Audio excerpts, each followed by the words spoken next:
The gunshot came from inside the house. Elias felt it before he understood it.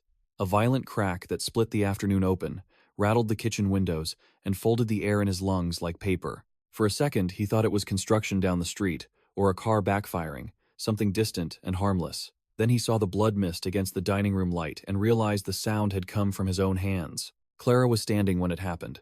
She had been talking, not shouting, not even crying, just talking in that exhausted voice that meant she had already decided something. The bullet tore through the framed wedding photograph behind her and lodged in the wall. She did not fall. She did not scream. She just stared at him, and he saw something leave her face that he would never get back.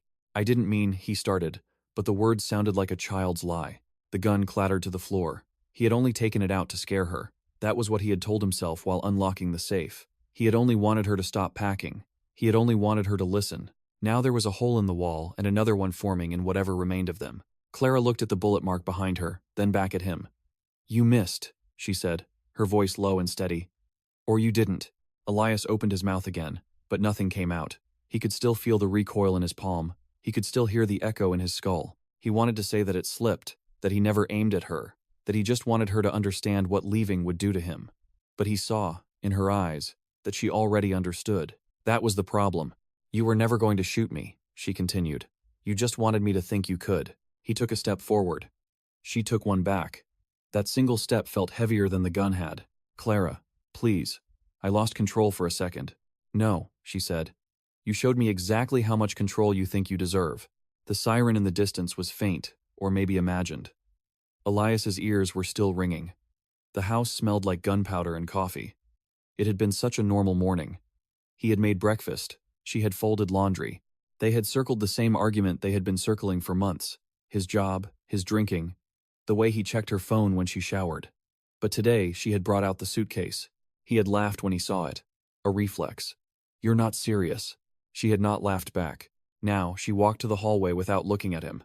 He stood frozen in the dining room, staring at the hole in the wall. He imagined the bullet still hot inside it, embedded like a secret. He imagined the neighbors calling the police. He imagined explaining. He imagined prison. He followed her. "Clara, we can fix this." She paused at the bedroom door. "You don't fix things. You tighten them until they snap." The suitcase lay open on the bed. Half her clothes were already inside. He noticed she had taken the framed photo from her nightstand, the one of her mother. He had not seen her pack it. He felt something sharp twist in his chest. "Where are you going?" he asked. "You don't get to ask that anymore." He wanted to grab her arm. He wanted to kneel.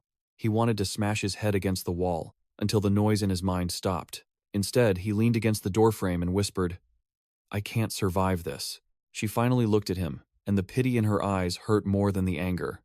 "That's not my responsibility." He thought of the night they met.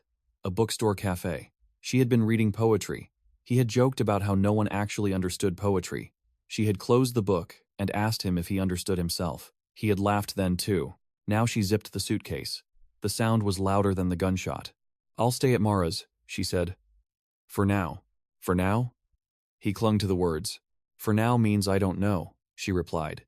"It doesn't mean hope." He felt rage surge up, irrational and bright. "Mara hates me." "Mara is afraid of you," Clara corrected. He flinched. "I would never hurt you." She glanced at the dining room. "You just did." There was a knock at the front door. 3 hard raps. Not a neighbor. Authority. Elias's stomach dropped. Clara's expression didn't change.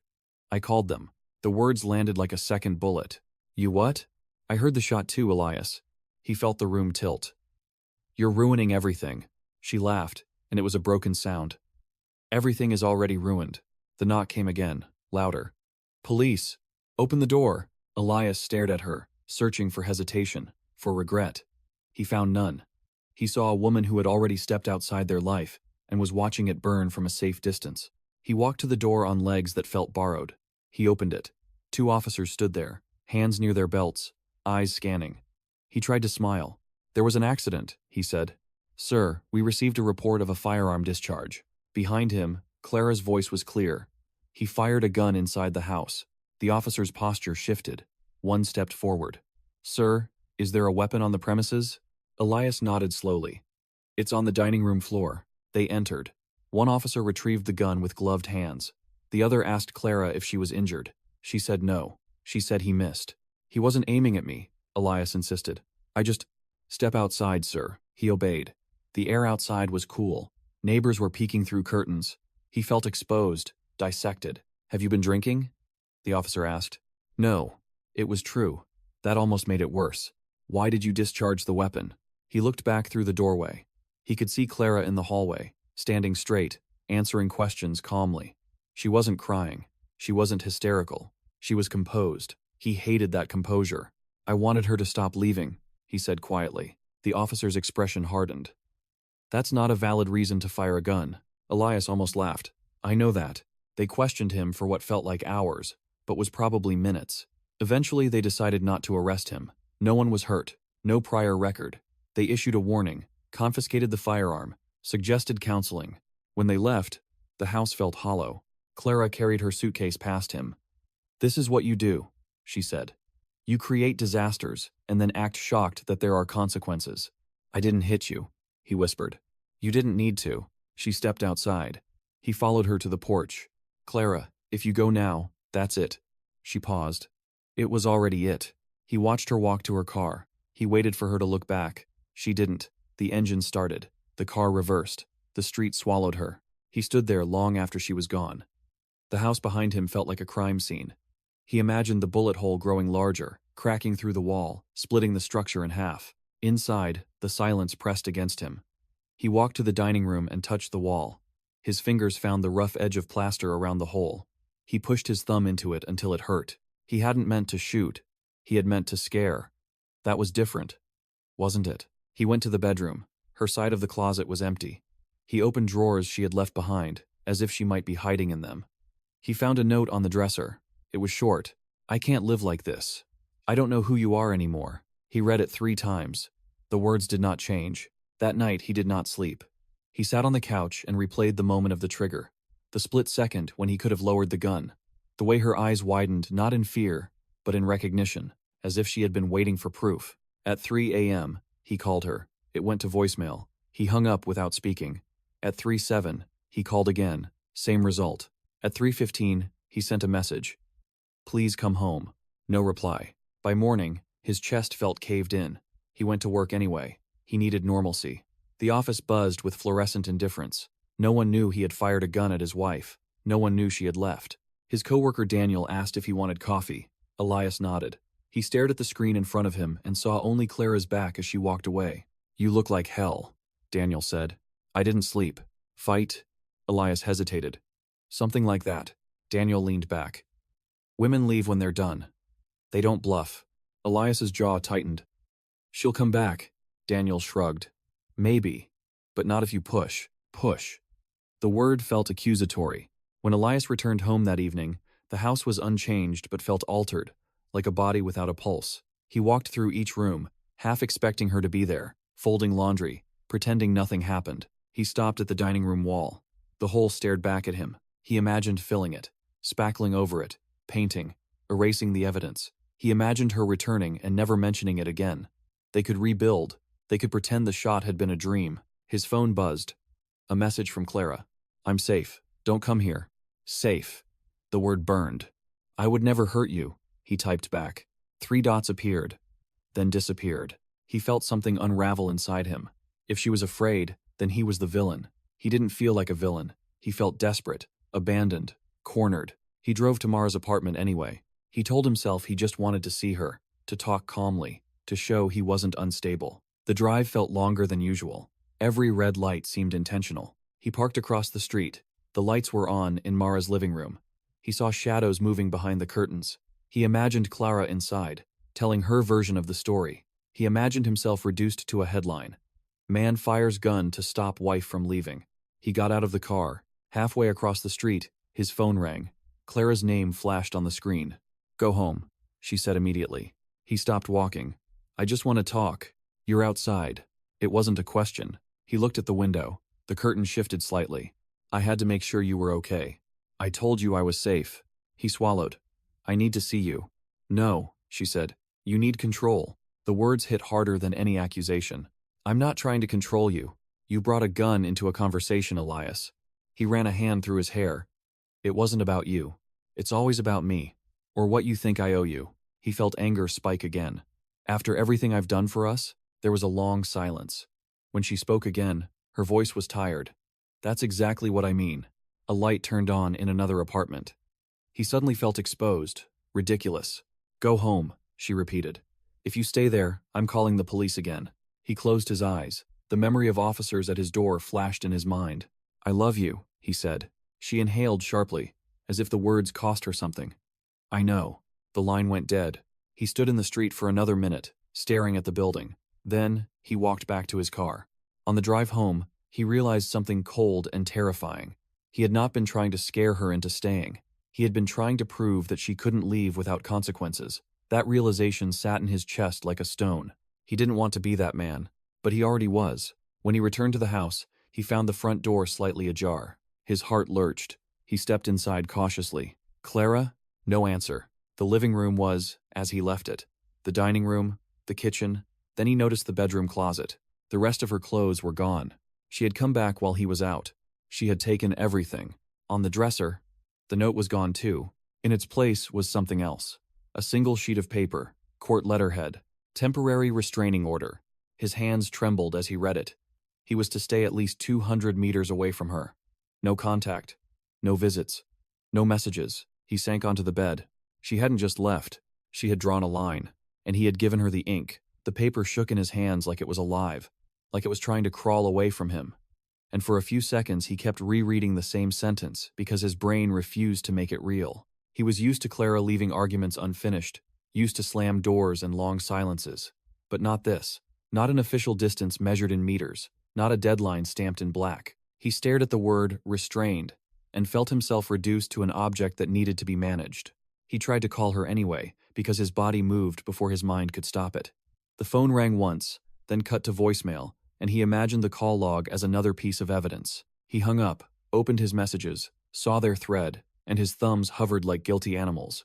He didn't send anything. He didn't, because he could suddenly see the courtroom version of his words, clipped and rearranged and read out loud by someone with a calm voice. Please come home, spoken as threat. I love you, spoken as possession. He sat on the bed until his legs went numb, then forced himself up, as if he could walk out of the reality by changing rooms.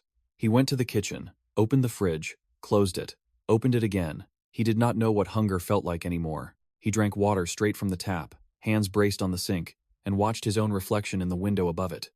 The man in the glass looked like him but flatter, as if someone had removed the depth. He told himself to follow the order. He told himself to be smart. He told himself he could fix this if he did everything right. But there was a second voice, quieter and more dangerous, that whispered, "She can't do this to you. She can't rewrite you as a monster and walk away clean." That voice didn't sound angry. It sounded injured. It sounded like a child in a locked room, banging on the door until their knuckles bled. He slept for maybe an hour before the first nightmare woke him. In the dream, the bullet hole in the dining room wall was a mouth, and it kept opening wider as he tried to patch it. Every time he pressed plaster into it, it coughed it back out, wet and warm. And Clara stood behind him with her suitcase, watching without expression. When he turned to plead, he saw the restraining order pinned to her chest like a medal, and she smiled as if she had finally won something. Morning came gray and too ordinary. Elias showered, dressed, and drove to work with the letter on the passenger seat like a passenger he couldn't look at. He kept expecting a patrol car to appear behind him, lights flashing, as if his entire life had become a probation period. He tried to remember the exact phrasing. No contact, no approach, no presence. He repeated the number in his head 200 meters like a curse. At the office, the air smelled like burnt coffee and printer toner, and for a few minutes he almost believed he could fold himself back into normal. He nodded at coworkers. He sat down. He opened his email. Then he saw the calendar notification. HR check-in 10 a.m. His throat tightened. He didn't remember scheduling that. At 9:58, he walked to the conference room and saw Daniel already inside, sitting stiffly, hands clasped. Across from him sat Nadia from HR, her smile professional, her eyes careful. Elias stopped in the doorway because something in their posture told him this was not about performance metrics. "Elias," Nadia said, rising halfway. "Thanks for coming." Daniel didn't look at him. Elias sat anyway, heart beating too hard against his ribs. Nadia folded her hands. "We received a call last night." Elias blinked. "From who?" Nadia didn't answer directly. "A safety concern was raised regarding your behavior outside a residential building." Elias felt his face heat. "I didn't do anything." I was just… Elias, Nadia interrupted gently. I'm not here to argue your intent. I'm here to assess risk.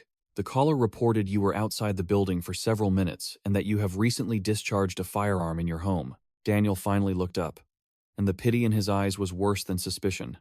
Elias's stomach dropped. Who told you about that? The caller, Nadia said again, and her carefulness made the answer obvious without saying it. Clara, or Mara, or both. We're not law enforcement, but we take workplace safety seriously. We need to know if there is any possibility of escalation that could follow you here. Elias's mouth went dry. It was an accident. Nadia nodded, as if she had heard that word many times. And the restraining order? His head snapped up. How? Nadia's eyes softened in a way that felt strategic. We were informed there is a temporary order in place. Elias, I'm going to ask you something very directly. Are you currently prohibited from contacting or approaching a person who might come to this workplace? Elias felt his hands curl into fists under the table. Clara doesn't work here. But she could, Nadia said quietly. Or she could come to speak with you. Or the person you're prohibited from approaching could be in the vicinity. I need clarity. He wanted to say this is private, you have no right. But he heard how childish that would sound now. Private ended when the gun went off. Private ended when he crossed the street to Mara's. Private ended when Clara decided paperwork was safer than conversation. Yes, he said, voice rough. I'm prohibited from contacting her. Nadia exhaled slowly. Thank you for being honest. We are placing you on administrative leave for 72 hours while we review the situation. This is not a punishment. It's precautionary. It felt like punishment. It felt like being pushed out of the last place, where he still had a name that wasn't attached to incident. You can't do that, he blurted. We can, Nadia replied, still gentle. Which made it worse. We're also recommending you seek immediate counseling. If you'd like, we can connect you with an employee assistance program. Elias laughed once, a short bark. So now I'm a case file. Daniel flinched. Come on, man. Elias stood too fast. The chair scraped the floor, loud in the small room. Nadia's eyes flicked to the door. He could see her calculating how quickly she could call security if he snapped. He forced himself to breathe. He forced himself to sit back down, as if calmness could rewind perception. Fine, he said. 72 hours. Nadia slid a paper across the table, an acknowledgement form. He signed without reading, because reading had stopped helping. He left the office with his laptop still on his desk, with people glancing up as he walked by, sensing something in the air. He imagined them whispering the moment the elevator doors closed. Outside, the cold hit his face, and he realized he was shaking. His job, his marriage, his reputation, everything was slipping through his fingers, and the more he squeezed, the faster it fell. He drove home and parked in the driveway like he was returning to a crime scene. The dining room wall looked the same, but now the hole felt like an eye watching him. He grabbed a toolbox from the garage because doing something physical felt like proof he could still act. He mixed plaster, smeared it into the cavity, sanded it down. He painted over it with leftover off-white. He worked until his shoulders ached, until the wall looked almost seamless. Almost. If you looked at the light the wrong way, you could still see the faint circle. He stared at it, rage and shame coiling together. He sat at the kitchen table and opened the restraining order again, reading every line like a code. There was a hearing date. There was a list of allegations: intimidation, threats, firearm discharge, stalking behavior, stalking. The word hit him like a slap. He pictured himself crossing the street, phone pressed to his ear, and saw how easily the narrative changed when told by someone who was afraid. His phone buzzed, a number he didn't recognize. He answered automatically. Hello? A woman's voice, calm but sharp. Elias Mercer? Yes. This is attorney Leanne Park, representing Clara Mercer. Elias's chest tightened. You're all ready. I'm calling to inform you, Park continued, that any further contact attempts will be documented. You have already violated the spirit of the order by approaching Miss Mercer's temporary residence last night. I didn't go inside, Elias snapped. Silence for half a beat. Miss Mercer felt threatened. I didn't threaten her. Your intent is not the sole factor, Park replied evenly. Your presence is. He clenched his jaw, feeling heat rise behind his eyes. Tell her to talk to me. Tell her to stop making me out to be. Park cut in. Miss Mercer is not available for personal discussion. There will be a hearing. You may obtain counsel.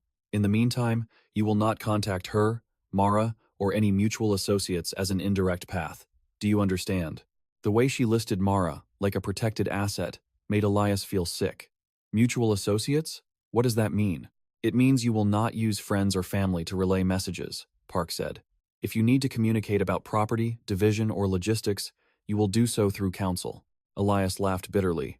Property division? She packed a suitcase. This is insane. Park's tone didn't shift. Miss Mercer has moved personal belongings for her safety. Any attempt to access her, follow her, or enter her workplace will be treated as a violation. Goodbye, Mr. Mercer. The line clicked dead. Elias stared at his phone, feeling as if someone had just pressed a seal over his mouth. He wanted to call his mother. He wanted to tell someone that Clara was overreacting, that this was all spiraling out of control because she was being dramatic. But even as the thought formed, he heard how hollow it sounded. He had fired a gun. Even if he hadn't aimed at her, he had brought a weapon into a domestic argument. That was not dramatic. That was dangerous. The only question was whether he could admit that without drowning in it. He did call his mother anyway. She answered on the third ring, voice bright. Eli. I was just about to. Clara left, he said, cutting her off. Because if he didn't say it fast, he wouldn't say it at all. There's an order. Silence. An order? A restraining order. The words tasted like metal. His mother's voice dropped. What did you do? The question was blunt. Not, what happened? But, what did you do? Like she already knew the shape of the answer. Elias felt his throat burn. It was an accident. I had the gun out, and it went off. What were you doing with a gun, Elias? She demanded. In the house? I wasn't going to hurt her. His mother exhaled. That's not what I asked. He swallowed. I wanted her to stop leaving. Another pause, heavier. Oh, Eli. That sound, disappointment wrapped in love, hit him in a place he didn't know was still tender. Don't, he said sharply. Don't do that. Do what? Talk to me like I'm broken. His mother's voice hardened. If you're firing guns to keep your wife from walking out, you are broken. Elias's hands trembled. She's exaggerating. She called HR. Why would she call HR unless she's scared? His mother interrupted. Why would she get a lawyer unless she thinks you won't stop? Elias's jaw tightened. He pictured Clara's face the moment after the shot, the way her eyes had changed. He didn't want to admit that she might actually be scared. If she was scared, then he had become something real and ugly. If she was just angry, he could fix it with apologies and time. You don't know her like I do, he muttered. His mother's voice softened again. I know you, Elias. I know what you do when you feel abandoned. You don't feel. You act. You force. You make it someone else's fault. He flinched as if struck. So you're on her side. I'm on the side of reality, she said. Get a lawyer. Get help. And do not contact her. Elias laughed again, sharp. Everyone's telling me what not to do. Because you're not listening, his mother replied. And then her voice broke. God, Eli, I don't want you to ruin your life. He ended the call without saying goodbye. He spent the next hour pacing, as if movement could burn off the panic. He went through the house, touching objects Clara had left behind, like they were fossils. A mug with a chipped handle, a scarf draped over a chair, a book open on the couch with a bookmark halfway through. Small evidence that she had lived here and could live elsewhere. He thought about the hearing date. He thought about a judge reading the allegations. He thought about Clara testifying. He imagined her calm voice describing him, and he couldn't decide which was worse. Her being calm because she was lying, or her being calm because she had finally found a way to survive him. He opened his laptop and searched for attorneys, divorce lawyers, restraining order defense, domestic violence counsel. The search results made him nauseous. He clicked one site, saw words like abuser and victim, and slammed the laptop shut as if the labels could infect him. He didn't want to be in that category. He wanted to be a man who made a mistake, a man under stress, a man whose wife misunderstood. He wanted the world to treat this like a misunderstanding, because if it wasn't, then he had to face a truth he had avoided his whole life. That fear could be something he created. His phone buzzed again. This time it was Daniel. Hey, Daniel said, voice cautious. You okay? Elias almost didn't answer. He almost told him to mind his own business. Instead, he heard himself say, no. Daniel hesitated. Look, I'm not judging you. But Nadia's rattled. People are talking. Elias's stomach tightened. What are they saying? Daniel exhaled. That you're unstable. That you might show up here and lose it. That that your wife might come in and there'll be a scene. Elias felt cold fury. So now I'm a workplace threat. Daniel's voice sharpened. You fired a gun, man. I didn't shoot anyone. That's a low bar, Daniel snapped, then softened. Elias, listen to me. Don't do anything stupid. Don't drive over there. Don't post something. Don't start calling people. Elias stared at the patched wall. She's trying to erase me. No, Daniel said.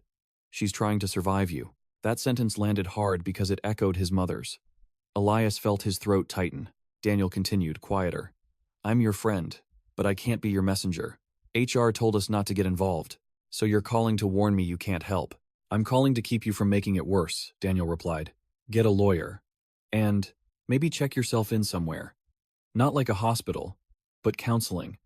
Something that shows you're taking it seriously. Elias's first instinct was to reject it. He wasn't insane. He wasn't dangerous. He was hurt. He was angry. But his hurt had become a gunshot. His anger had become a restraining order. Maybe the distinction didn't matter anymore. Fine, he said. I'll look.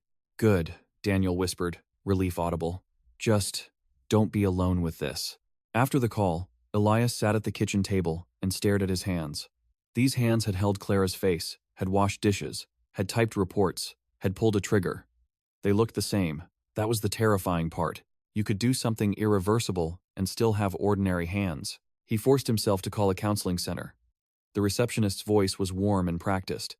She asked questions. Any thoughts of harming himself or others? Any weapons in the home? Any legal issues? Elias answered carefully, trying not to sound like the villain in his own story. When she asked about firearms, he said the police had confiscated it. When she asked about legal issues, he said there was a temporary order and a hearing pending. Her tone shifted almost imperceptibly, like a door closing gently. We can schedule an intake, she said. Earliest is Friday. That's too far, Elias blurted, surprising himself. I'm sorry, she replied. We can also provide crisis resources if… I'm not a crisis, he snapped. There was a pause. I understand you're under stress, she said carefully. If you feel you're at risk of violating the order or escalating, I strongly recommend. Elias hung up. He stood in the kitchen, breathing hard, then slammed his fist against the counter once, hard enough to sting. The pain felt clean. It felt like a consequence he controlled. His phone buzzed again. This time, a message from an unknown number. Stop calling and stop showing up. You're proving the point. He stared at it, heart racing. Mara, Clara, someone. He wanted to reply, to defend himself, to explain, to beg. But any reply could be considered contact. He deleted the message, then panicked, and wondered if deleting it mattered. The message existed. The universe had recorded it. He spent the afternoon doing what he had always done when he couldn't control people. He controlled objects. He cleaned the house until it smelled like bleach and desperation. He organized drawers. He aligned books. He repaired a loose cabinet hinge. Every small fix was an attempt to undo the bullet, to undo her leaving, to undo the sentence, restraining order. But the wall still held the faint scar, and the air still held her absence. At dusk, he drove to the courthouse parking lot, without realizing he was doing it, until he saw the sign. He told himself he was just orienting, just learning where the hearing would be. He parked and sat in the car, watching people walk in and out, couples arguing softly, a woman crying while a man stared at the ground, a teenager in handcuffs led by an officer. Elias watched them and felt his stomach twist because he could see himself in all of them, not in their specific crimes but in their helplessness. He didn't go inside. He just sat there, hands gripping the steering wheel until his knuckles whitened, imagining Clara walking through those doors, her suitcase in her hand like a shield. He imagined her sitting in a hallway, waiting to be called, and he felt a surge of something that almost resembled tenderness. Then it curdled into resentment. Why was she making strangers arbitrate their marriage? Why was she forcing him into legal language when he had only ever spoken in emotion? Because emotion was what had fired the gun. He drove home in the dark. When he pulled into the driveway, he noticed a car across the street, headlights off, idling. For a second he thought it was police, watching him. His pulse spiked. He got out slowly, staring. The car didn't move. He walked toward his front door, then glanced back, and saw the car's silhouette shift slightly, like someone leaning. Paranoia crawled up his spine. He wanted to march over and demand an explanation, but then he realized how that would look. Man with restraining order confronts unknown car. He forced himself inside, locked the door, and turned off the lights. He stood in the dark living room, staring through the blinds. The car remained. 10 minutes passed. 20. It could be a neighbor. It could be someone waiting for someone else. It could be no one. But he couldn't stop watching it. Couldn't stop feeling as if the world had begun monitoring him, as if he was now a suspect in his own life. Finally, the car drove away. Elias exhaled shakily, realizing he had been holding his breath. He sat on the couch and opened his phone again, scrolling through old photos of Clara like he was pressing on a bruise to feel something. Her smile at the beach, hair blown by wind, her face half hidden behind a coffee mug, eyes playful. Their wedding day, the same photo the bullet had almost destroyed. He zoomed in on their faces. He tried to find the point where she stopped believing he was safe. He wondered if it had been long before the gun. A memory surfaced, uninvited. Clara in the bathroom, door cracked, telling him she needed privacy, and him standing outside, heart pounding, convinced she was texting someone else. He had asked to see her phone. She had said no. He had pressed until she handed it over, trembling with anger. He had found nothing. He had apologized. She had forgiven him, but her eyes had changed a little. He had told himself it was normal jealousy. Love meant fear, didn't it? Love meant not wanting to lose. But his fear had teeth. He typed Clara's name into his contacts, stared at it, then forced himself to put the phone face down. He repeated, out loud, no contact. It sounded like a command given to a dog. The next morning, he woke to banging on the door. Not the police knock from yesterday, but something more chaotic, more personal. Elias's heart jolted. He rushed to the door, looked through the peephole, and saw Mara. She was pale, eyes sharp, jaw clenched. She looked like someone who had rehearsed this confrontation in the mirror. Elias's first instinct was relief. A connection, a bridge. Then he remembered the attorney's warning. No indirect paths, no mutual associates. Mara's presence could be a trap, or it could be a crack in Clara's armor. He opened the door a fraction. Mara, you can't be here. Mara's eyes flicked over his shoulder, scanning the house like she expected to see blood on the walls. Oh, I can, she said. I'm not the one with the order. Elias swallowed. Clara sent you? Mara laughed coldly. Clara doesn't send anyone. Clara is trying to breathe. Elias's hands tightened on the door edge. What do you want? Mara stepped closer, lowering her voice. I want you to stop. Stop what? Stop trying to rewrite this as some tragic misunderstanding, Mara snapped. Stop acting like you're the victim of her survival. Elias felt heat rise. You don't know what happened. Mara's eyes flared. I know she heard a gunshot and saw you holding a weapon while she was packing. I know she slept on my couch with her shoes on because she was afraid you'd come through the window. I know she flinched when a car door slammed outside. Elias's throat tightened. I wouldn't. Don't, Mara cut in, holding up a hand. Don't say what you wouldn't do. Start with what you did. He stared at her, breathing hard. I made a mistake. Mara's expression hardened further. A mistake is forgetting an anniversary. A mistake is saying something cruel and regretting it. You fired a gun in your house to stop your wife from leaving. Elias wanted to scream that it wasn't like that. But he could hear how her sentence would sound in court, how clean and complete it was. He had no sentence that clean in return. I'm trying to get help, he said, grasping for something that sounded responsible. Mara's gaze narrowed. Are you? Or are you collecting words that make you sound better? Elias flinched. Why are you here? Mara exhaled sharply, as if forcing herself not to spit venom. I'm here because Clara forgot something. Her passport. It's in your safe. Elias's heart jolted. My safe? Yes, Mara said. Because at some point, you convinced her it was safer there, or you convinced her she couldn't keep important things without you. Elias felt a shame so sharp it almost made him dizzy. He remembered insisting they keep documents together. For emergencies. He had liked the idea of being the gatekeeper. He had called it responsibility. Fine, he said hoarsely. I'll get it. He stepped back, letting Mara in, then immediately regretted it. She stood in the entryway like a prosecutor, eyes scanning everything. Elias walked to the office where the safe was hidden behind a painting. His hands shook as he entered the code. The door clicked open. Inside were documents, cash, the empty space where the gun had been. He pulled out Clara's passport, held it for a second, staring at her photo, her official face staring back with a neutrality that felt like judgment. He returned to the entryway and handed it to Mara. Mara took it without gratitude. Good. Elias swallowed. Tell her I'm sorry. Mara's eyes flashed. No. No? Elias echoed, stunned. Mara stepped closer, voice low. You don't get to use me to slip your emotions through the cracks. That's what you do, Elias. You find loopholes. You push until someone gives. I'm not giving. Elias felt anger surge. So what? I'm just supposed to sit here while she destroys me? Mara's face tightened. You destroyed you. He opened his mouth, but the words tangled. He wanted to deny it. He wanted to point to the patched wall and say, see, I fix things.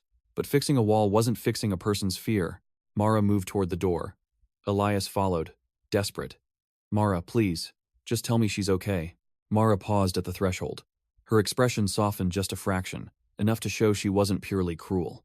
She's not okay, she said quietly. But she's alive. And she wants to stay that way. Elias's chest tightened. I love her. Mara looked at him, tired now. Then respect the fact that your love doesn't feel safe to her. She stepped outside. Elias stood in the doorway, hands gripping the frame, watching her walk away.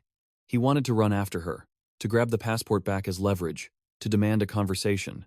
The thought itself scared him because it was automatic, because it was the same instinct that had reached for the gun. He closed the door slowly and leaned his forehead against it.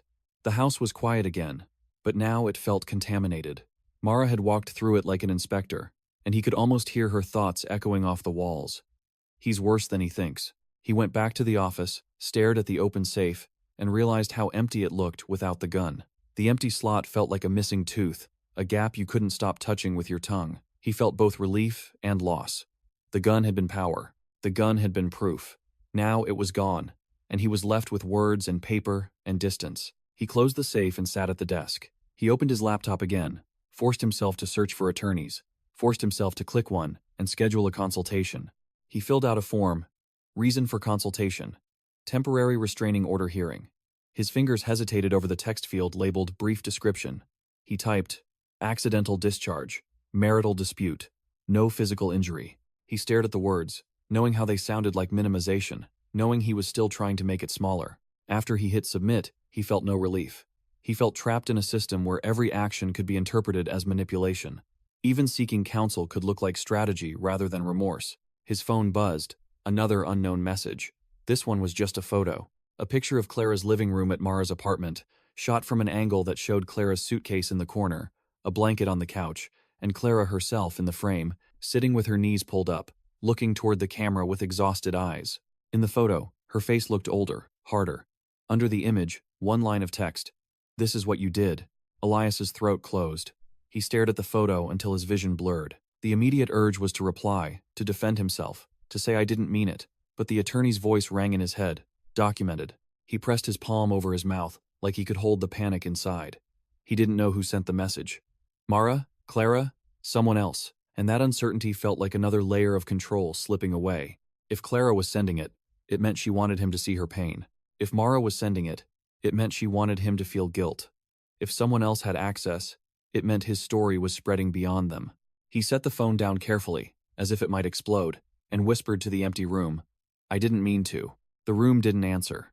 It just held the words in its hollow spaces, let them settle into the corners like dust. Elias stayed at the desk, staring at the photo on his phone until the screen dimmed and went black, leaving only his own reflection again. He didn't recognize the expression. It wasn't rage. It wasn't grief. It was something closer to exposure, like someone had peeled back a layer of skin and left him raw to the air. He picked the phone up again, reopened the image, zoomed in on Clara's face. Her eyes were red-rimmed but dry. That was worse. He could handle tears. Tears meant something immediate, something that could be soothed. But dry eyes meant a decision. Dry eyes meant she had moved from chaos to clarity. This is what you did. The sentence pulsed in his mind. Not, this is what happened. Not, this is what we did. Singular, direct, accusatory. He stood abruptly, chair scraping back, and began pacing the office. I didn't mean to, he said again, louder this time, as if intention could compete with consequence. He replayed the moment in the dining room for the 100th time. He saw his own finger tighten. He remembered the sound, the recoil, the shock in his own chest. He had been trying to stop her. He had been trying to force a pause. He had not been trying to create fear, but fear had been created anyway. He stopped pacing and leaned over the desk, hands braced against the wood. He imagined the hearing. Clara's lawyer presenting the photo. Clara, describing the way she slept with her shoes on. He imagined himself explaining the mechanics of the gun, the angle of the shot, the fact that he had aimed at the wall. Would that matter? Or would it just prove that he had been willing to pull the trigger at all? His phone buzzed again. A different number this time. He almost ignored it, but something in him craved information, even if it hurt. Hello? Mr. Mercer? A male voice said, crisp and official. This is Officer Talbot. We met yesterday. Elias's stomach tightened. Yes. I'm calling to follow up. We received a report of possible continued contact attempts. Elias's pulse spiked. I haven't contacted her. There was an allegation you were present at the courthouse parking lot earlier today. Elias froze. That's not illegal. It can be, if the protected party is there, Talbot replied evenly. Were you aware Miss Mercer had a consultation at that location? Elias's breath caught. No. There was a pause on the line. Mr. Mercer, I'm going to be direct.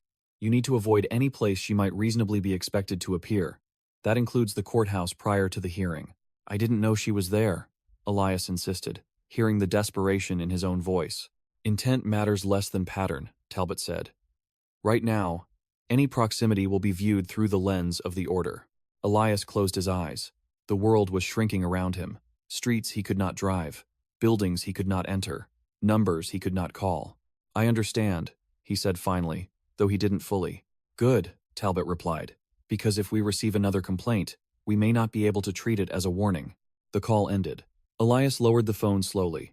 So Clara had been at the courthouse while he sat in the parking lot imagining her there. The coincidence felt cosmic, or like fate mocking him. He had been closer to her than he realized, separated by walls and paperwork. If he had walked inside, if he had turned the wrong corner, it would have been a violation, an arrest, another label. He sank back into the chair and pressed his palms against his eyes until sparks flared in the dark. He had always believed that if he paid enough attention, he could anticipate Clara's movements, predict her reactions, stay ahead of her withdrawal. But now he was blind. Every move he made could intersect with hers by accident and become intention. He picked up the photo again and stared at it. You could have told me, he muttered, though he knew she owed him nothing. The doorbell rang. Elias jolted. His heart leapt into his throat. For a split second, irrational hope flared Clara. But hope had become dangerous. He walked to the door cautiously and checked the peephole. A man in a suit stood on the porch, holding a leather briefcase. Elias opened the door a few inches. Yes? Elias Mercer? The man asked. Yes. I'm David Rourke. You contacted my office.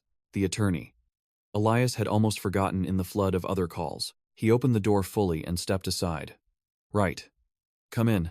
Rourke entered with measured steps, eyes scanning the interior in a way that made Elias suddenly hyper-aware of the patched wall, the spotless counters, the absence of Clara's belongings. The attorney set his briefcase on the coffee table and remained standing. Before we sit, Rourke said, I need to be clear about something.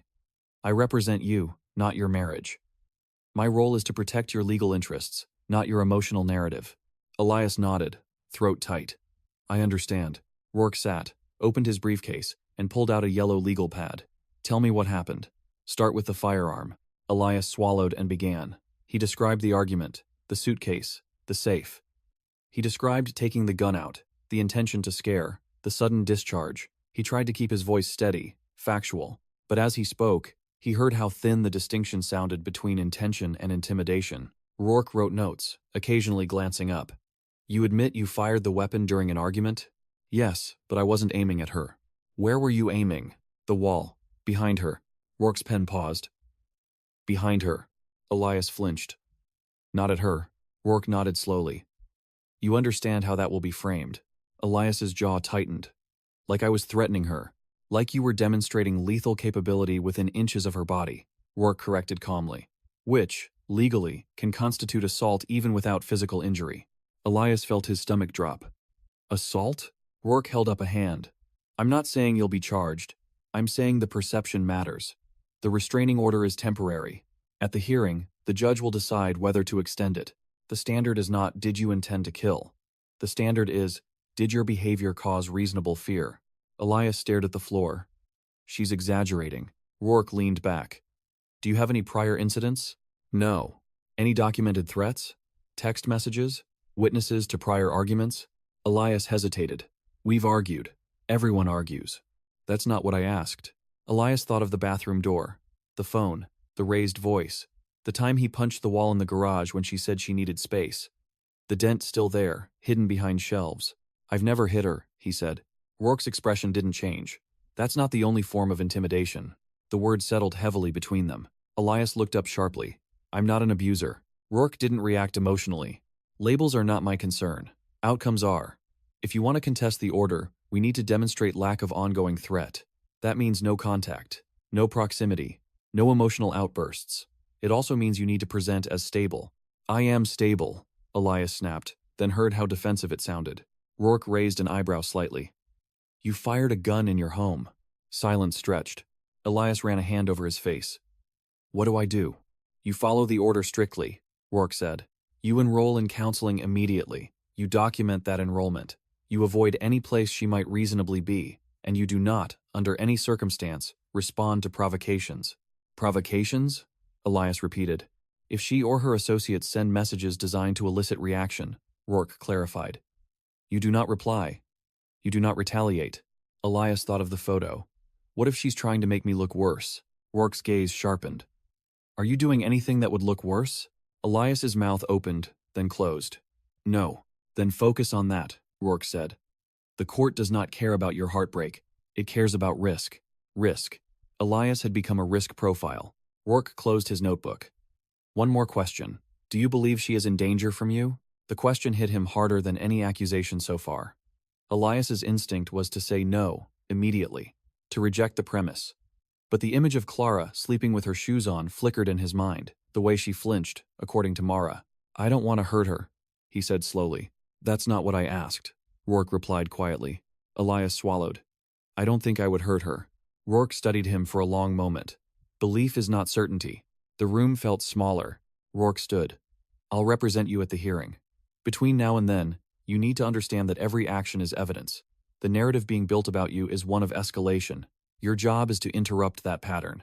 After he left, Elias stood alone in the living room, replaying that last line, escalation, as if his entire relationship with Clara had been a rising graph, inching toward this inevitable peak. He walked to the dining room and stared at the patched wall again. He imagined a graph line running through it, starting from the first time he raised his voice, spiking when he demanded her phone, rising again when he punched the garage wall, and then shooting upward with the gunshot. He slid down the wall and sat on the floor, back against the plaster. I didn't mean for it to escalate, he whispered, but escalation didn't require intention. It required repetition. His phone buzzed again. A call from his sister, Leah. He hesitated before answering. Yeah, I heard, she said without preamble. From who? Mom, Leah replied. She's worried. Elias closed his eyes. Everyone's worried. Should we be? Leah asked bluntly. He felt anger flare. I didn't hit her. Leah's voice sharpened. Why is that the only metric you keep using? Elias flinched. Because that's the line. For you, Leah said. Maybe not for her. He rubbed his temples. You don't know what it's like. What's it like? Leah pressed. To feel her slipping away, he snapped. To feel like no matter what you do, she's already decided you're not enough. There was a pause. So you tried to scare her into staying? The bluntness felt like a blade. I just wanted her to understand how serious it was. Leah exhaled slowly. Eli, you don't make someone understand love by introducing fear. He stared at the patched wall. I didn't think she'd actually leave. And when she did, I panicked. Leah's voice softened. Panic doesn't excuse danger. He felt something crack inside him. Not rage this time, but something closer to shame. Do you think I'm dangerous? Leah didn't answer immediately. When she did, her voice was careful. I think you don't know what you're capable of when you're afraid. The honesty hurt more than a lie would have. Are you scared of me? He asked quietly. Another pause. I'm scared for you, she said. And maybe a little of you right now. The admission made his chest tighten. I would never hurt you. That's not the point, Leah replied. The point is you already hurt someone else. He hung up before he could hear more. The house felt hostile now, as if every wall had ears. He walked to the garage and stared at the dent in the drywall from months ago. He ran his fingers over it, remembering the argument that caused it. Clara had said she needed space. He had punched the wall instead of her. He had felt proud of that restraint at the time. He had told himself it proved he wasn't violent. Now he saw it differently. The wall had absorbed what she didn't. He leaned his forehead against the cool metal of the car and let out a slow breath. He needed to do something that wasn't reactive, something deliberate. He grabbed his phone and searched again for counseling, this time filtering for emergency availability. He found a private therapist offering same-week sessions. He called. A man answered, voice calm. Dr. Halpern. Elias hesitated, then plunged in. I need an appointment, as soon as possible. Are you in immediate danger of harming yourself or someone else? Halpern asked evenly. No, Elias said quickly. I messed up. Halpern was silent for a moment. Can you come tomorrow morning? Yes. Good, Halpern said.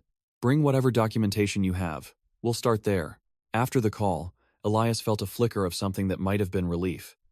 Not because therapy would fix anything overnight, but because it was an action that wasn't about controlling Clara. It was about facing himself. He went back inside and gathered the restraining order, the attorney's card, even printed the photo that had been sent to him. He laid them out on the kitchen table like evidence in a trial he was conducting against himself. He stared at the photo again.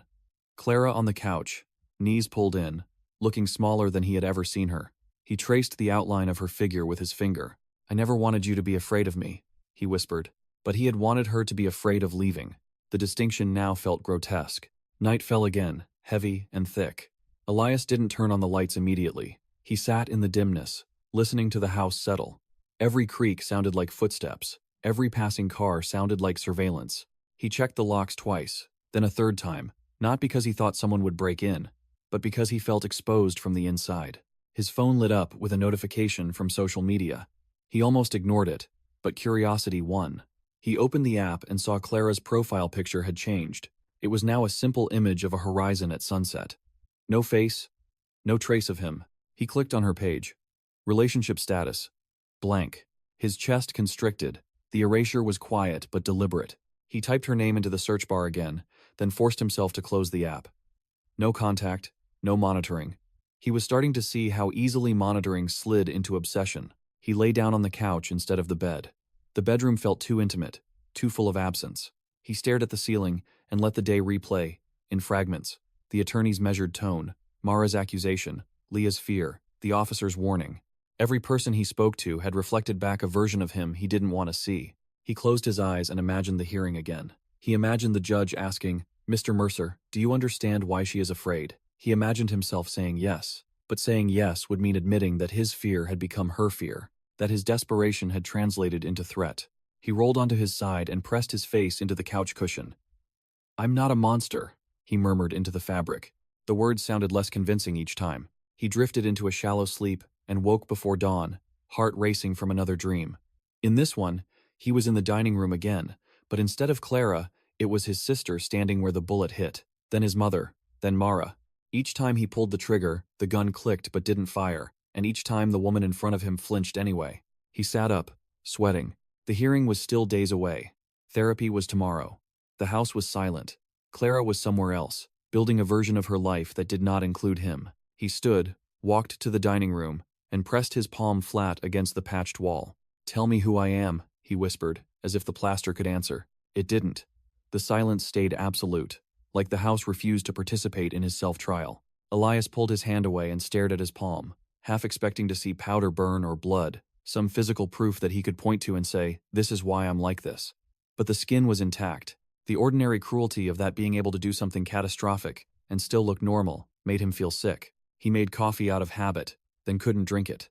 The smell turned his stomach. He sat at the kitchen table with the documents laid out in a neat row. The restraining order, the hearing notice, Rourke's card, the printed photo. He aligned the edges. Like that could align reality. He kept seeing Clara's knees pulled to her chest. He kept hearing Mara's sentence, "She wants to stay that way." He told himself again that he would follow the order. He would go to therapy. He would not go near Mara's. He would not call Clara. He would not drive to the courthouse parking lot. He would do everything right. The problem was that right now included being watched, and he had never handled being watched without performing. At 8:30, his phone buzzed with a calendar reminder he had set the night before. "Do not text Clara." He stared at it, jaw tight. He hated that he needed a reminder to not violate his own marriage's autopsy. He dismissed it, then set the phone face down like it was a temptation rather than a tool. He tried to work out in the garage, push-ups until his arms shook, because sweat felt like proof he could purge something. But every time his chest pressed close to the concrete, he remembered the floor under the dining room, the gun clattering down, the way Clara didn't scream. He stood up, dizzy, and the garage wall dent stared back at him like an accusation he had forgotten to paint over. He checked the driveway twice, expecting that idling car again. Nothing. Still, he felt the impulse to look anyway. The itch of paranoia. The world had shifted, and his mind was scrambling to map where threats might come from. A police call, a lawyer letter, a coworker whisper. He had always assumed danger came from outside. Now danger was his own impulse. He drove to Dr. Halpern's office the next morning like he was driving to a sentencing. The building was clean, bland, intentionally soothing. Elias sat in the waiting room and watched a small fountain bubble in a corner, water cycling endlessly in a loop. It made him angry. Water got to repeat itself. He didn't. Halpern opened the door to his office and nodded. He was in his 50s, silver hair, glasses, no dramatic warmth, just presence. Elias? Elias stood too quickly, almost knocking his chair back.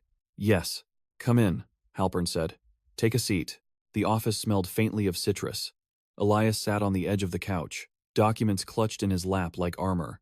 Halpern didn't rush him. He sat across in a chair and waited until Elias filled the silence, which felt like an invitation and a trap at the same time. I have a restraining order, Elias said. Temporary. My wife left. Halpern nodded, not surprised. And you're here because you want to comply. I'm here because everyone is treating me like I'm going to.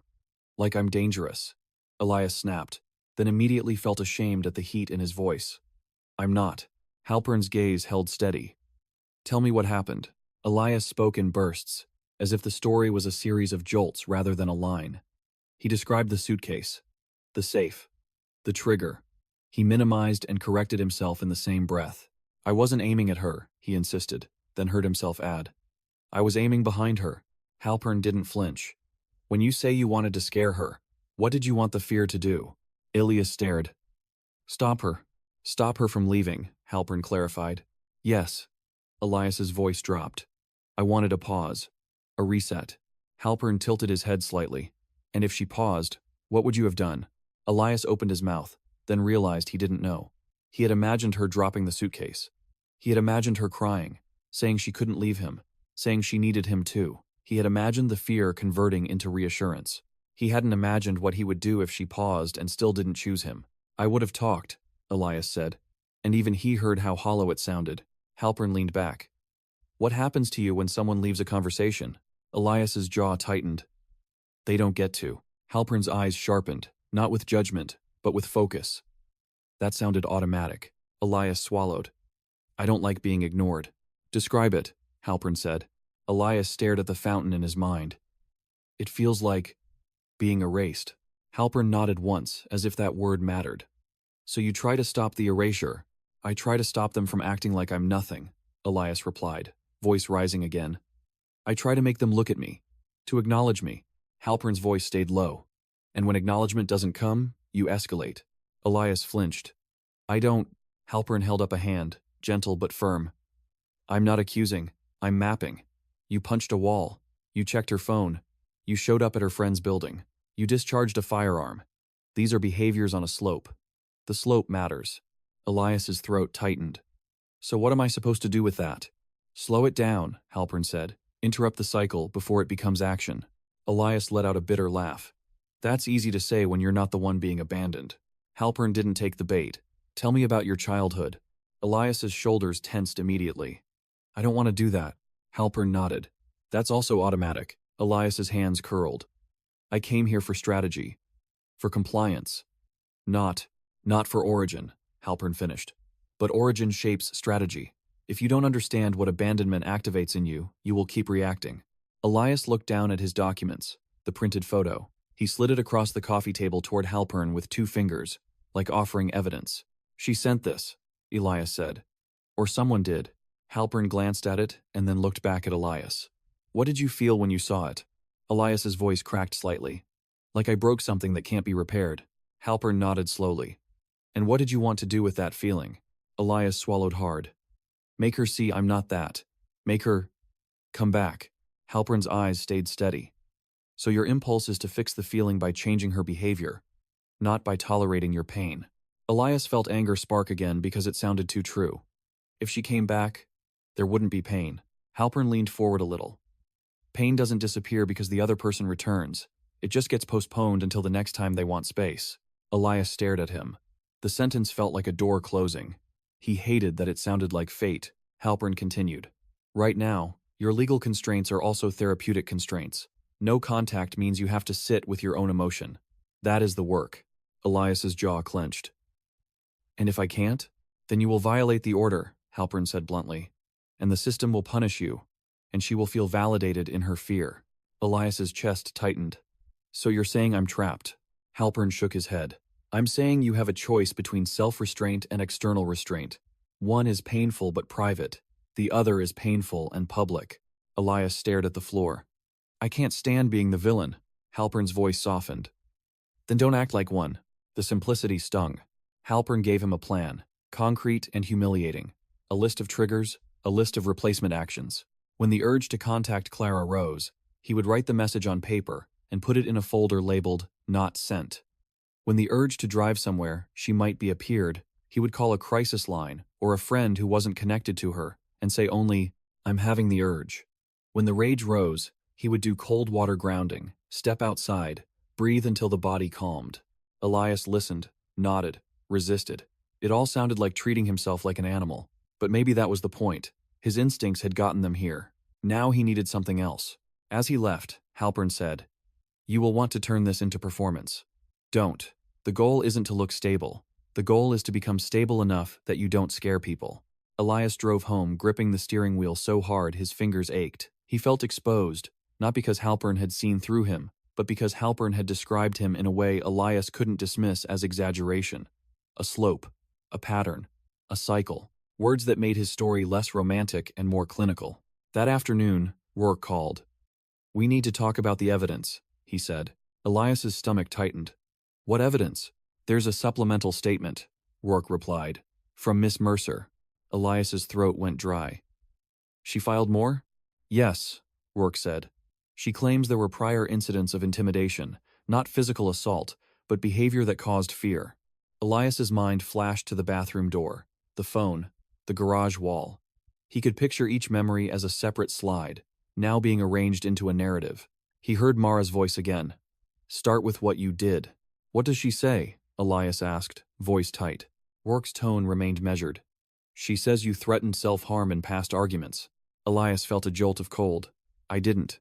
You told her, quote, 'If you leave, there won't be anything left of me,'" Rourke said. "She interprets that as coercion." Elias's mouth opened, then closed. He had said that. He had said it 100 different ways. He had meant it as emotion, as honesty. But hearing it framed as coercion made him feel nauseated. Rourke continued. "She also claims you tracked her location." Elias's heart thudded. "We shared locations." She agreed. "Did she?" Rourke asked, and the question was a knife. Elias stared at the patched wall, suddenly aware of how much he had considered normal. "It was for safety," he said weakly. Rourke didn't argue. "The court may not see it that way, given the context. We need to prepare you for the judge's questions." Elias's voice rose. "So she's digging up everything." "She's building a pattern," Rourke replied, echoing Halpern without knowing it. "Our job is to show that whatever pattern existed is not continuing, that you are not escalating." Elias swallowed hard. "She wants to ruin me."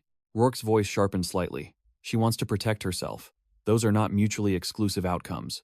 After the call, Elias sat at the kitchen table and opened the "Not Sent" folder Halpern told him to create. He grabbed a pen and wrote in jagged letters, "Clara, I'm not trying to control you. I'm trying to survive you leaving.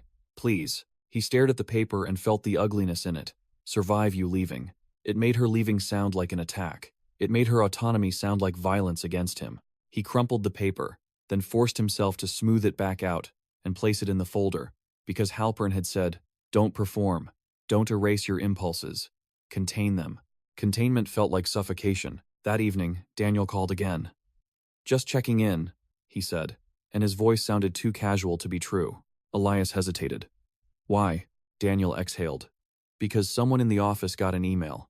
Elias's stomach dropped. "From who?" "From a private address," Daniel said. "No name. It mentioned you. It mentioned the restraining order. It basically warned that you might show up." Elias felt heat flood his face. "She emailed my workplace?" "I don't know if it was her," Daniel said quickly. "HR thinks it could be someone else. Maybe Mara. Maybe... I don't know." Elias's mind raced. Someone was spreading the story. It was no longer contained between him and Clara and the police. It was moving through systems like smoke. "What did HR do?" Elias asked. "They told us not to engage," Daniel said. "They're increasing security presence." "Elias, man. People are freaked out." Elias clenched his jaw. "So now I'm famous." Daniel's voice tightened. "This isn't about fame. It's about whether you're going to show up and make it worse." "I'm not," Elias snapped. "Good," Daniel said quietly. "Because if you do, they're ready." After the call, Elias stood in his living room and stared at the front door, imagining security guards, badge scanners, eyes tracking him like a threat.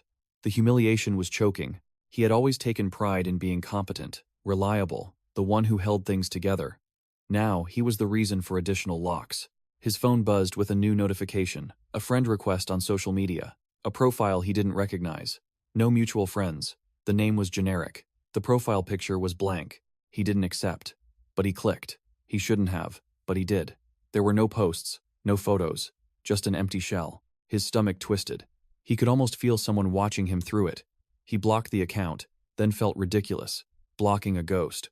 But paranoia wasn't about logic. It was about the body feeling hunted. That night, he dreamed Clara was in the house again. In the dream, she walked through the hallway without looking at him, holding the restraining order like a candle. Each step she took, the paper burned brighter, until the entire house was lit by the glow of words he couldn't change. He chased her, begging, but every time he got close, the air thickened like glass. He woke with his heart pounding and his sheets damp with sweat. The next day, Halpern's plan was tested in a way Elias hadn't predicted. He was driving to the grocery store, keeping to routes he told himself were safe, when he saw Clara's car at a stoplight 2 blocks ahead. His chest seized, his hands tightened on the wheel. For a second, he wasn't a man with an order, he was a body reacting. He saw the shape of her car and felt an animal urge to follow, to pull up beside her, to wave, to plead through glass. He could almost taste the words. His foot hovered over the gas. Then he saw, in his mind, Officer Talbot's voice. Intent matters less than pattern. He saw a judge's eyes narrowing. He saw handcuffs. He saw Clara's face in that photo, tired and tight, and realized that if he followed her now, it would not be love. It would be compulsion. He turned sharply down a side street, heart hammering, as if fleeing temptation. He drove without purpose for 15 minutes, hands shaking, breathing hard. He wanted to call someone. He wanted to tell Clara, "I saw you, and I didn't follow." He wanted credit. He wanted reassurance that he wasn't a monster. He heard Halpern's warning. "You will want to turn this into performance." He pulled into an empty parking lot and called the crisis line number Halpern had given him. The person who answered had a calm voice and asked him to describe the urge. "It felt like my skin was on fire," Elias admitted, staring at his hands. "Like if I didn't go toward her, I'd die." "And you didn't go toward her," the counselor said. "So what happened?" Elias swallowed. "I'm still here." "Yes," the counselor said. "Your body lied." The sentence was so simple, it made Elias want to cry. He hung up and sat in the car, letting the adrenaline drain. He realized, with a strange bitterness, that resisting the urge had not made him feel noble. It had made him feel empty. Like holding back a flood had left him staring at a cracked dam, waiting for the next surge. The hearing crept closer. Every day felt like preparation for being judged, not just legally but morally. Rourke met with him again, coaching him on demeanor. "Do not argue with the judge," he said. "Do not call her dramatic. Do not emphasize what you didn't do. Speak to what you did do, and what you're doing now." Elias nodded, practiced lines in his head like a script. "I am enrolled in therapy. I have complied with no contact. I have removed firearms.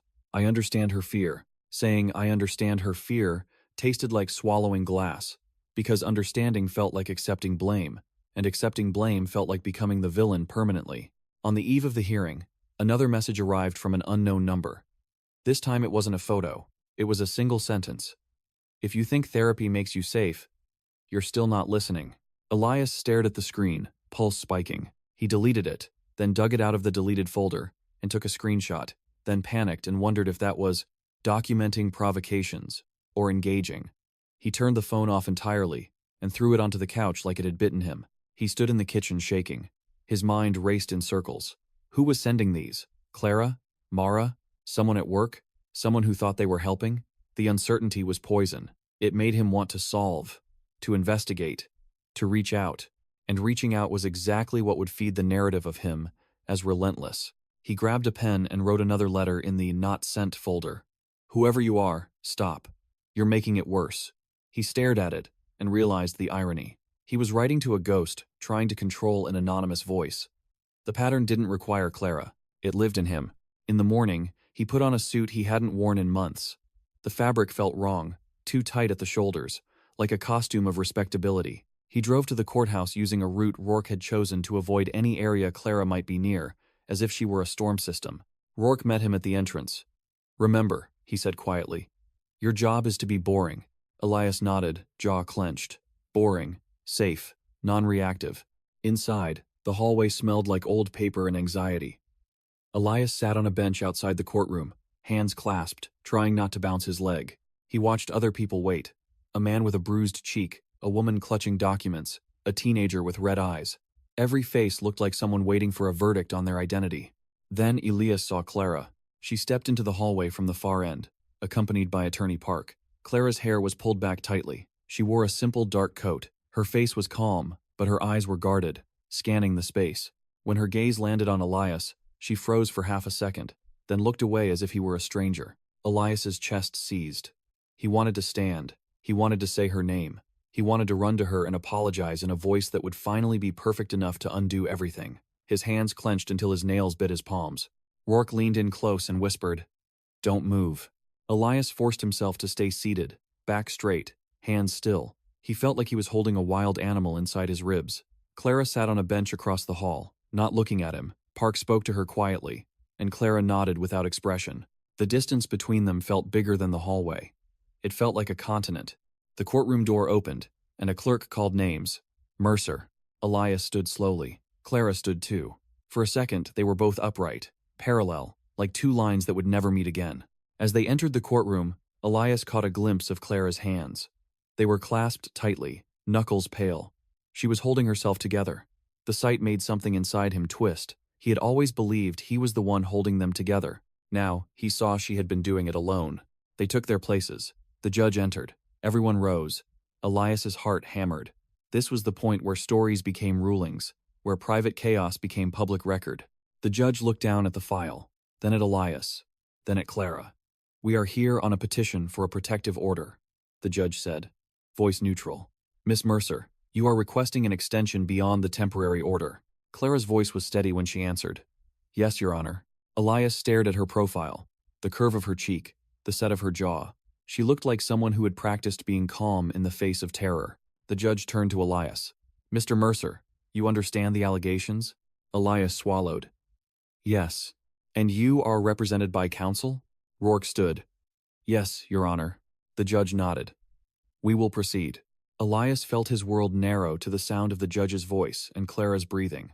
Whatever happened next would not resolve anything. It would just formalize the distance, carve it into something harder than emotion. Elias sat with his hands clasped so tightly his fingers ached, forcing his breathing to stay shallow and quiet. The courtroom felt unreal in its smallness, like all the air had been removed and replaced with procedure. He could hear the scratch of pens, the faint squeak of shoes, and the small, human sound of Clara swallowing before she spoke again. Attorney Park rose first. "Your Honor, Miss Mercer is requesting an extension of the protective order based on a pattern of coercive behavior, culminating in a firearm discharge during a separation attempt." Park's voice was level, the kind that didn't need volume to be sharp. "We will briefly outline the incidents and Miss Mercer will testify to her fear and the reasonableness of it." Elias felt his stomach tighten at the word pattern. It sounded like a trapdoor beneath his feet. Park spoke as if she was describing weather. And Elias realized that was the most terrifying thing about law. It took the messy and made it clean. It took his panic and turned it into bullet points. Clara was sworn in. She stood, shoulders squared, eyes forward, and the clerk's words blurred in Elias's ears because he couldn't stop staring at her mouth. He remembered kissing that mouth, laughing with it, hearing it whisper his name in the dark. Now the same mouth was going to describe him as a threat.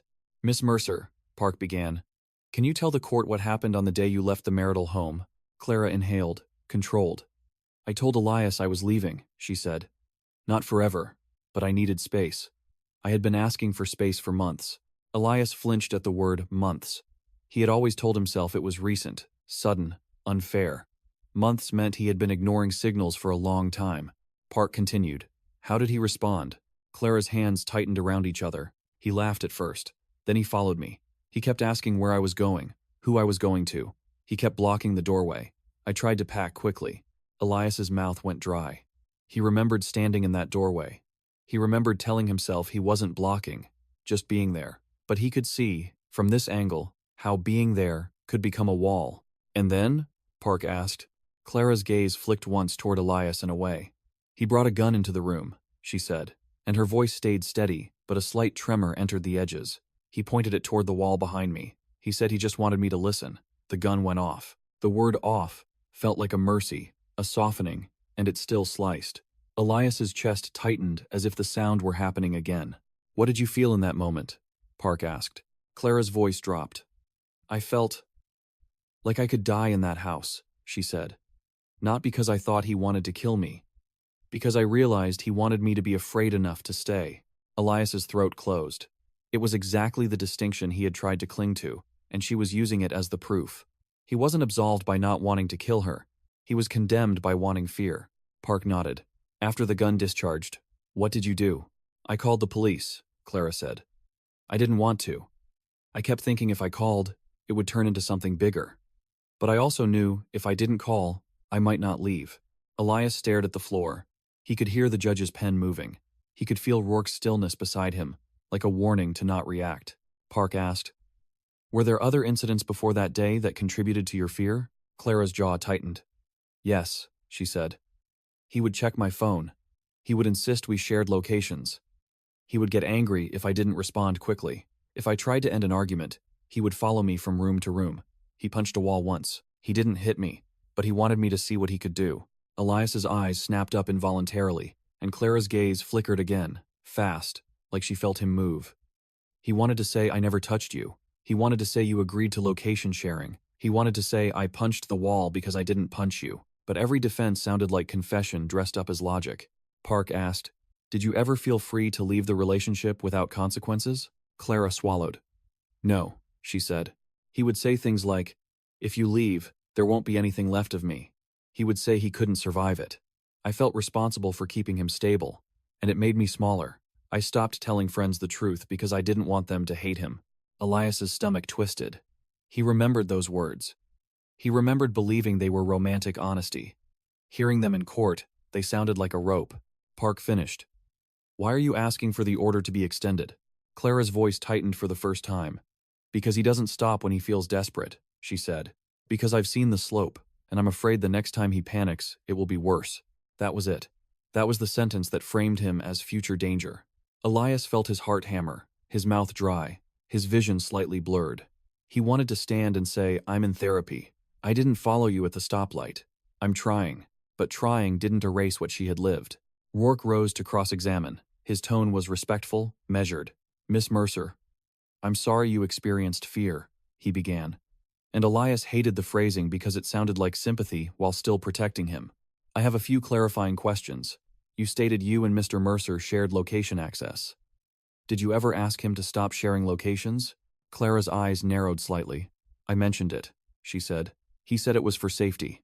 And you didn't explicitly revoke it, Rourke said. Clara's voice stayed calm. Because he would argue until I gave in, she replied. Because saying no didn't feel like an option without a fight. Elias felt a low, bitter heat.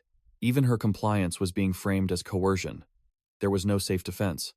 Either he was controlling or she was irrational, and if the court believed her fear, his defenses would look like minimization. Rourke asked, when the firearm discharged, you acknowledge he did not strike you. Clara's gaze hardened. Yes. And he surrendered the firearm to police without resistance. Yes, she said again, and for a second her voice softened. He looked shocked. But that doesn't undo it. Rourke nodded. Have there been any violations of the temporary order since it was issued? Clara's lips pressed together. He went to Mara's building the night he called, she said. That was prior to the issuance of the order, Rourke clarified. Clara hesitated, then said, yes. And since the order? Rourke pressed. Clara's eyes flicked, a small crack in her composure. He was in the courthouse parking lot, she said. On a day I had a meeting. Elias's chest tightened. Rourke's head turned slightly. A silent reminder to stay still. Rourke asked, did he approach you? No, Clara admitted. But he was there. And you have no evidence he knew you would be there, Rourke said gently. Clara's jaw tightened. That's the point, she said. I shouldn't have to wonder. Rourke nodded as if she'd made his argument for him and against him at the same time. He asked a few more questions about dates, about messages, about whether she had received any direct contact. Clara said no. Elias felt a faint, grim relief at that. At least he had complied. At least there was something he could hold on to. When Clara stepped down, she returned to her seat and stared at the table, hands clasped.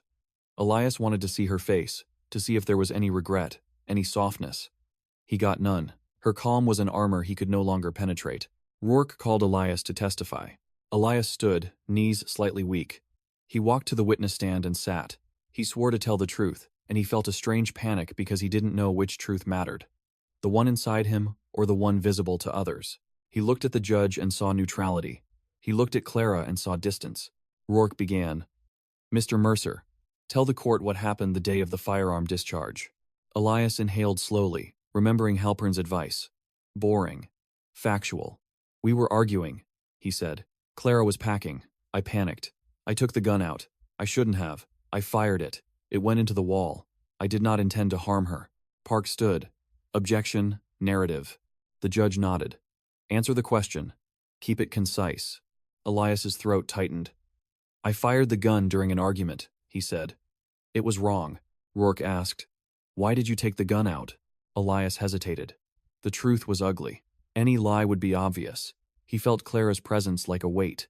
I wanted her to stop leaving, he admitted, voice rough. I wanted her to take me seriously. The judge's pen paused. Elias could almost feel the courtroom's focus sharpen. Rourke continued. Since that incident, what have you done to address the court's concerns? Elias swallowed. I have complied with the order, he said. I have not contacted her. I hired counsel. I enrolled in therapy. I removed firearms from the home. Park rose. The firearms were confiscated by police. Elias flinched. The judge looked at him. Answer. Elias swallowed. Yes, he said. The police took the gun. I have not acquired another. Rourke asked.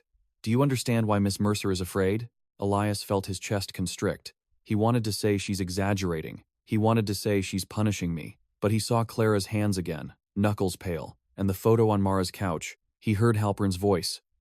Your body lied. Yes, Elias said quietly. I understand. The judge looked up fully now. Explain. Elias's mouth went dry. He forced the words out. Because I used fear, he said. Because I brought a weapon into a conversation. Because I didn't respect her leaving.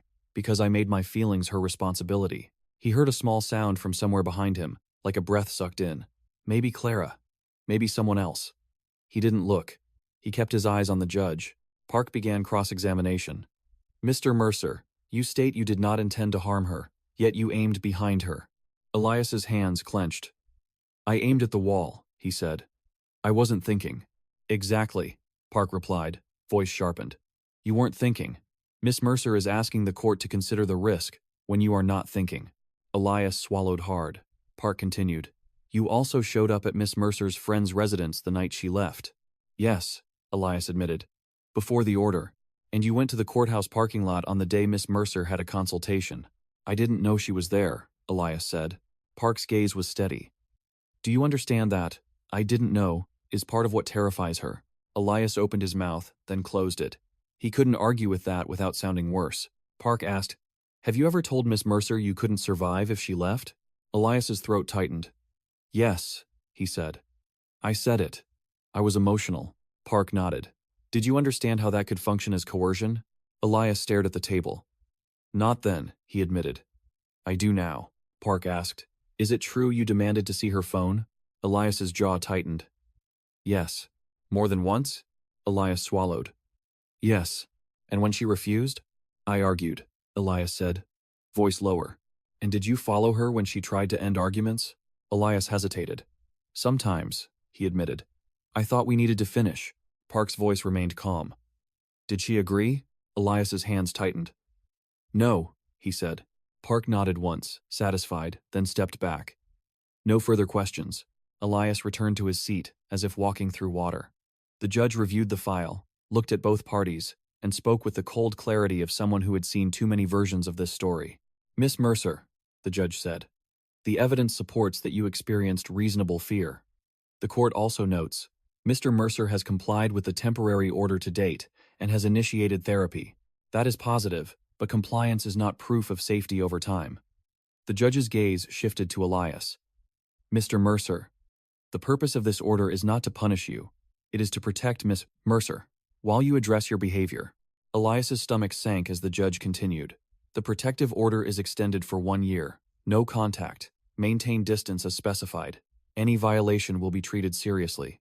The words dropped like a gavel even before the gavel fell. Elias felt something hollow open in his chest. 1 year. A calendar of enforced absence. A year in which his marriage would not heal through proximity. A year in which Clara would live without him and learn, painfully, that she could. He wanted to stand and protest. He wanted to argue that a year was too long, that he was trying. He stayed seated. He stayed boring. He stayed still because any reaction now would become proof. The judge added, "You may coordinate necessary logistics regarding property through counsel. Court is adjourned." Everyone rose. The room shifted with movement and murmurs. Elias's legs felt numb. He watched Clara gather her papers with controlled hands. Park leaned in and spoke to her. Clara nodded. She didn't look at Elias. Rourke touched Elias's elbow lightly. "We did what we could," he murmured. Elias's jaw clenched. "It doesn't matter." "It matters," Rourke said, low. "You weren't arrested. You weren't charged. The order is civil. You have a year to demonstrate change. Use it." Elias wanted to say, "What if she's gone before then? What if she uses the year to detach until there's nothing left?" But he didn't say it.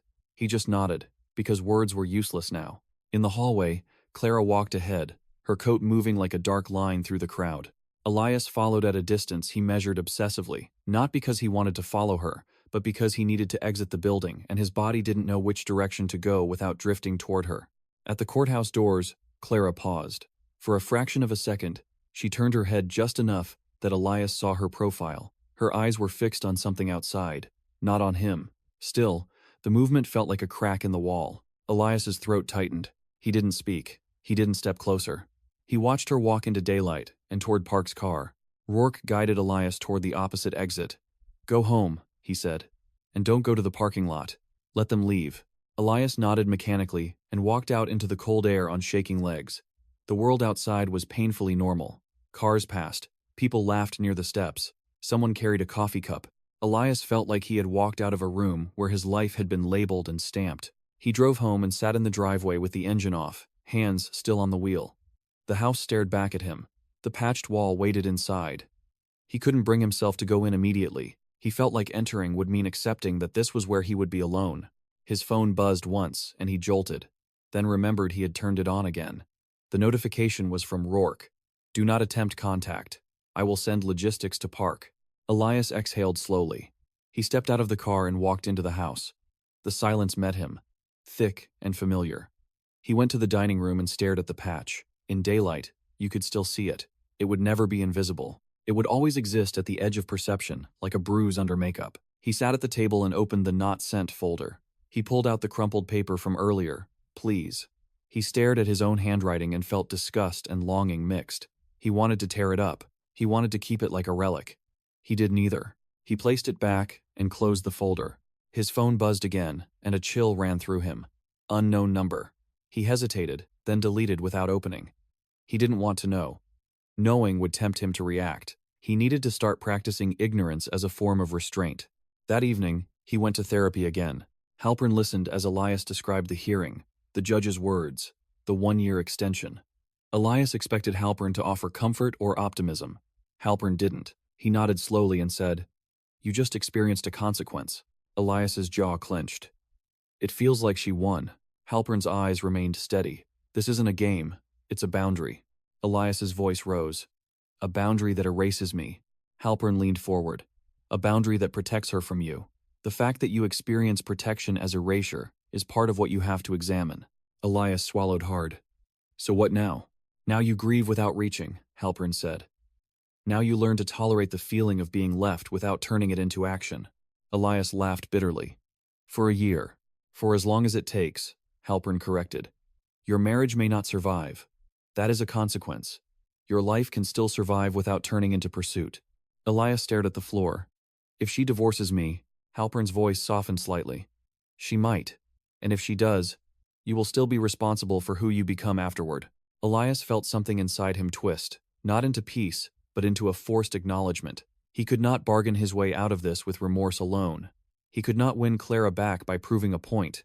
He could only change because the version of him that existed now was unsafe. The next weeks moved with brutal slowness. Rourke handled communication. Park responded with crisp, cold emails about property and finances. Clara's tone was absent. She did not write. She existed as a protected party, as a signature, as a set of requests. Personal items to be shipped, name to be removed from a joint account, Arrangements to retrieve larger belongings with a police escort or third party. Elias boxed her things with shaking hands, labeling each box as if names could keep her alive in his space. Clara books, Clara winter coats, Clara kitchen. Each time, he taped a box shut. It felt like sealing off a room in his chest. One afternoon, Mara arrived with an officer for the supervised pickup. Elias stayed in the living room as instructed, hands visible, breathing, controlled. The officer's presence made everything surreal. Clara did not come. It was Mara, moving through the house with brisk efficiency, taking items that Elias had once assumed were shared. Mara paused in the hallway near the bedroom and glanced at Elias. Her eyes were not triumphant. They were weary. "She's filing," Mara said quietly, almost against her will. Elias's chest constricted. "Divorce?" Mara nodded. "She can't go back to wondering." Elias's mouth went dry. "Is she?" He stopped himself, remembering the rule. No indirect inquiries, no emotional messages. But the words were already there, trembling. Mara's gaze hardened. "Don't," she said. "Don't ask me for her. She's not a prize. She's a person who wants to be able to sleep." Elias swallowed. "I'm trying." Mara's jaw tightened. "Try harder in the quiet," she said, "where no one can clap for you." Then she turned away and continued packing. When she left with the officer, the house felt stripped. Elias sat on the edge of the couch and stared at the empty spaces on shelves where Clara's things had been. The absence was clean. It felt final. Rourke called 2 days later to confirm the filing. "The petition is straightforward," he said. "No mention of physical assault. The protective order will remain in effect. We can negotiate assets. There may be a request for exclusive possession of the home." Elias's throat tightened. "She wants the house?" Rourke's tone stayed neutral. "She wants to feel safe. The house is where the incident occurred. She may not want it. She may want it sold. We will discuss options." Elias stared at the patched wall. "She's taking everything." "She's leaving," Rourke corrected. "There's a difference." Elias felt anger rise, then collapse into exhaustion. "What do I do?" "You decide whether you want to fight," Rourke said. "Fighting costs money and goodwill. Settling costs pride. Either way, the outcome is separation. Choose the cost you can live with. Pride." Elias realized how much of his resistance was pride wearing grief's face. Pride that insisted he could fix it, if only he had the chance. Pride that refused to accept that Clara's fear had its own reality separate from his intention. Pride that wanted to be seen as a good man. He didn't feel like a good man. He felt like someone who had built a cage out of fear and called it love. He signed the initial response papers without a fight. He agreed to sell the house. The decision didn't feel noble. It felt like surrendering a battlefield where he had already lost. The realtor came and walked through the rooms, noting paint, lighting, staging suggestions. Elias followed behind, nodding, answering questions about the roof and plumbing. When the realtor stopped in the dining room, she tilted her head. "There's a spot on the wall," she said, pointing. Elias's chest tightened. The patch, the scar still visible. "It was repaired," he said quickly. "What happened?" the realtor asked casually. Elias forced a bland smile. "Old damage," he lied. The realtor shrugged and moved on, and Elias stood there staring at the patch, feeling the lie settle like ash. He could hide it from strangers. He couldn't hide it from himself. On a rainy evening, he received a single message routed through counsel. Not from Clara directly, but attached as a statement for logistics. It was one line beneath a list of dates for property pickup. "Do not interpret my boundaries as cruelty. I'm choosing a life where I can breathe." Elias stared at the sentence until his vision blurred. It wasn't forgiveness. It wasn't reconciliation. It was an explanation he didn't deserve and still needed. He felt his body react with the same surge as always, the urge to respond, to plead, to promise. He opened the not sent folder and wrote with shaking hand, "I hear you. I'm sorry. I wish I had understood before." He placed it in the folder and closed it. He sat in the empty dining room as rain tapped the windows, and he realized something painfully clear. The part of him that wanted to chase her wasn't love. It was panic dressed as devotion. Love would have let her breathe earlier. Love would have listened when she said space. Love would have respected no as a sentence, not an invitation to negotiate. He didn't feel peace. He felt a raw, ongoing ache. But he also felt, faintly, the beginning of a new kind of responsibility. Not to win her back, but to prevent himself from becoming worse. Months passed in a blur of boxes and paperwork and therapy sessions that stripped him down slowly, without mercy. Halpern pushed him to talk about childhood. Elias resisted, until resistance became another pattern on the slope. He told Halpern about his father leaving when he was 9. the way his mother's face tightened whenever the phone rang, the way Elias learned to monitor moods like weather, because surprise meant pain. He admitted he had become good at detecting distance in others and terrible at tolerating it. Halpern didn't absolve him. He didn't excuse the gun. He just made Elias see how his body had been trained to treat separation as emergency. Your nervous system hears space as abandonment, Halpern said one day, and your behavior attempts to convert abandonment into control. Elias stared at the floor and whispered, "So I make cages." Halpern nodded. "You make cages and call them safety." Elias didn't sleep well for weeks after that. The truth didn't soothe him. It burned. When the house sold, Elias stood in the empty living room on the last day and listened to the echo of his footsteps. The furniture was gone. The walls were bare. The patched spot in the dining room was still there, faint and stubborn, like the house refused to let him forget. He walked to it and pressed his palm against it one last time. The plaster was cool. He didn't ask it to answer anymore. He already knew what it represented. It was the moment he crossed a line and called it a mistake. He locked the door behind him and handed the keys to the realtor. Walking away felt like leaving a body. He moved into a smaller apartment on the other side of town, chosen not for comfort but for distance. He didn't know where Clara lived. He didn't ask. He didn't try to find out. Some days the restraint felt like victory. Other days it felt like starvation. One afternoon, nearly a year after the hearing, Rourke called. "The protective order expires next month," he said. "Miss Mercer is not seeking renewal. The divorce has been finalized. Assets are settled. There will be no further legal contact." Elias sat on the edge of his bed, phone pressed to his ear, feeling the words land. Not seeking renewal. No further contact. It sounded like freedom and exile in the same breath. "She's not renewing," Elias repeated, as if he didn't trust his hearing. "Correct," Rourke said.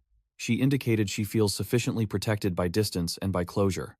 She asked that you not interpret the expiration as permission to re-enter her life." Elias swallowed hard. "Does she think I would?" Rourke paused. "Mr. Mercer, it's not about what she thinks. It's about what she has learned to guard against." After the call, Elias sat in silence, staring at his hands. The order ending didn't bring Clara back. It didn't open a door. It simply removed the external restraint and left him with himself. He went to therapy that week and told Halpern the news. Halpern nodded slowly. "This is the moment," Halpern said, "where your old pattern will try to convince you that you've earned contact." Elias's jaw tightened. "I haven't earned anything." Halpern watched him carefully. "What do you want to do?" Elias swallowed. The urge rose like a wave. He wanted to send a message that said, "I changed." He wanted to tell her he didn't follow her car, that he didn't respond to anonymous texts, that he sold the house, that he learned the word coercion. He wanted her to see his work and soften. He also knew what that urge was. He could name it now without romance. Desire for absolution. "I want to be forgiven," Elias admitted, voice low. Halpern nodded. "And if forgiveness doesn't come?" Elias's throat tightened. "Then I have to live anyway." Halpern leaned forward. "Say it again." Elias stared at the floor. "I have to live anyway." It wasn't peace. It wasn't redemption. It was a sentence he would have to repeat every day. On the last day of the protective order, Elias went for a walk instead of sitting by his phone. He walked through a park as leaves fell around him, the air crisp. He watched parents push children on swings. He watched a couple argue softly on a bench, then laugh, then lean into each other. He felt a sharp twist of envy and grief. He also felt, faintly, a boundary inside him that hadn't existed before, a recognition that wanting something didn't entitle him to take it. He stopped near a pond and looked at his reflection in the water. His face looked older. His eyes looked clearer and more tired. He remembered asking the wall to tell him who he was. The pond didn't answer either. But he didn't need it to. He understood, finally, that identity wasn't declared by walls or judges or lawyers.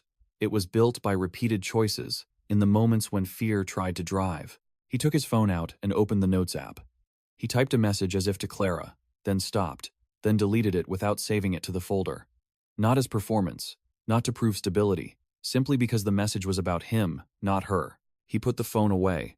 Across the pond, a woman walked by with her hair pulled back, coat dark against the trees. For a split second, Elias's body reacted, heart leaping, thinking it might be Clara. The urge to look harder, to follow, to confirm rose like it always had. He felt it, named it, and let it pass through him like cold air. He didn't move. He stood still until his breathing returned to normal, until the woman disappeared down the path and the world remained intact. Then he turned and walked toward his apartment, not because he felt healed, but because he had chosen not to chase. And somewhere else in the city, Clara lived a life that did not revolve around his fear anymore. A life where she could breathe without checking locks, where silence was not a threat. Elias did not know the details, and that not knowing was the final consequence he would carry, a gap he couldn't fill with words or apologies. He walked home under a gray sky, feeling the weight of what he had done and the weight of what he could still do if he let himself slip. He didn't feel redeemed. He didn't feel safe. He felt responsible, which was heavier and more real than any peace he had ever demanded from someone else. The story didn't end with forgiveness, or reunion, or a clean moral. It ended with a man learning, too late, that love without respect becomes a weapon, and that the hardest restraint is the one no court can enforce.